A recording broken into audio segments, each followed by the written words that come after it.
Hi, and welcome to our video of Dives-sur-Mer in the Normandy region of France.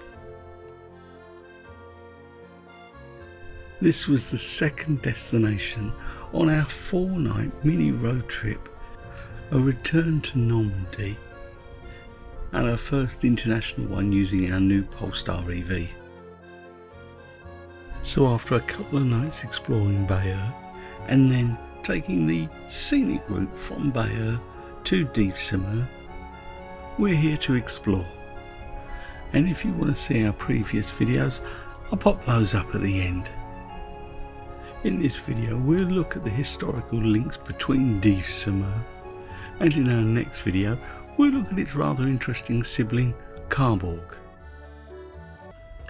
So we're at the railway station, and it is possible to get here in under 3 hours from Paris, but you will need to change. However, our exploration will all be within a mile of here. So why are we here? Well, it's probably due to the most famous Norman of all, William the Conqueror. And we're going to step into the village d'art, which bears his name. It's a wonderful little collection of artisan shops. It's also where you'll find the local tourist office. And this is probably the most touristy side of Dives-sur-Mer that you'll find. And when we look at Carbourg, you'll see a completely different side to the coin. And I think that's why it's a great place to visit. So a question for you, if you want to leave us a comment, have you heard of Dives-sur-Mer before? We hadn't. It was only through Janice's research of this Normandy trip we discovered that this is where William the Conqueror departed on that evening in late September 1066, before he landed at Pevensey Bay and embarked on the Norman Conquest of England. Now, while I'm not convinced of this space and how linked it is to William the Conqueror, we will see somewhere later which has definite links to that day. So while we continue to look around, I guess it's now time for me to say, if you're enjoying this, then please give us a like. It means a lot. And if you enjoy our style of video, then why not subscribe and hit that notification bell so you catch more of our travels. One place we won't be looking at on this visit to Dives-sur-Mer is the harbour.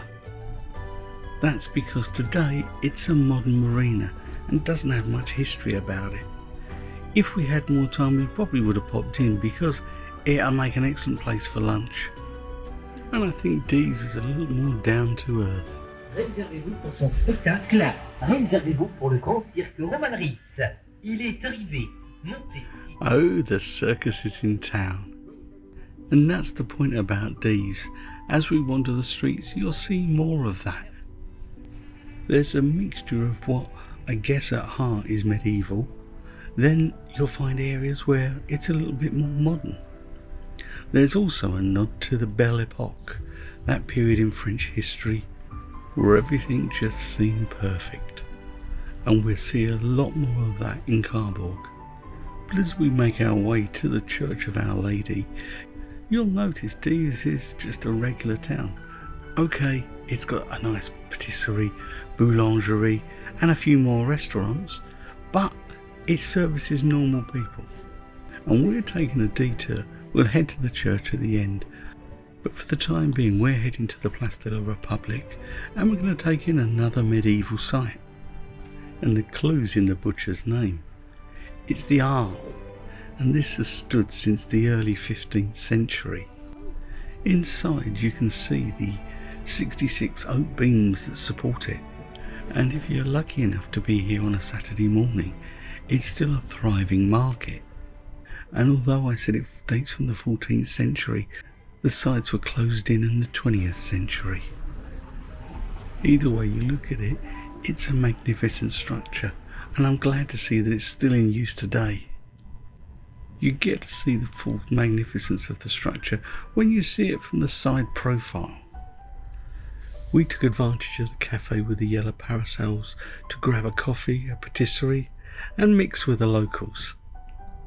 It's also a great way to stop and watch the world go by.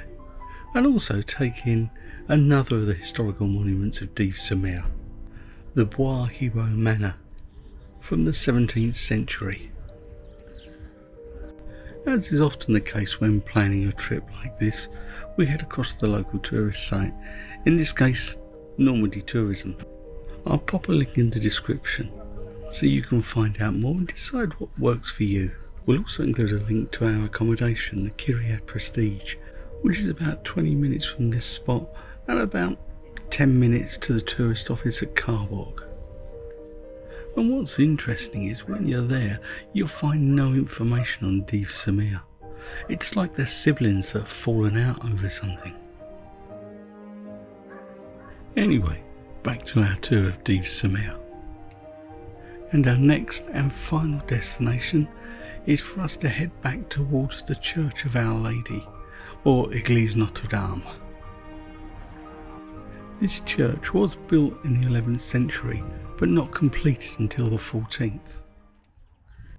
It is said that on that night in September 1066, William, Duke of Normandy, and his 475 barons met here to pray for success on their mission. The names of those barons can be seen inscribed on a stone plaque above the entrance to the church. But as I said, much has changed. The style is Romanesque Gothic, and as well as its historical importance to the Normandy conquest, it was also an important church for the sailing community that lived and operated out of Dives-sur-Mer. Now, I'm going to be quiet for a moment so you can enjoy the interior of the church, and I'll pick up one final detail when we leave.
Now, as we exit the church, you may notice a little graffiti, some of it modern and some of it not so. If we take a close look, you'll see that it's of a nautical nature and probably been here for hundreds of years. So as we leave the church, we're now going to head back past the mayor's office and onto the River Dives that separates Dives-sur-Mer and Carborg. And it's at this point I'd like to thank you so much for watching. I hope you've enjoyed what we put together. Stay safe, stay well, and happy travels.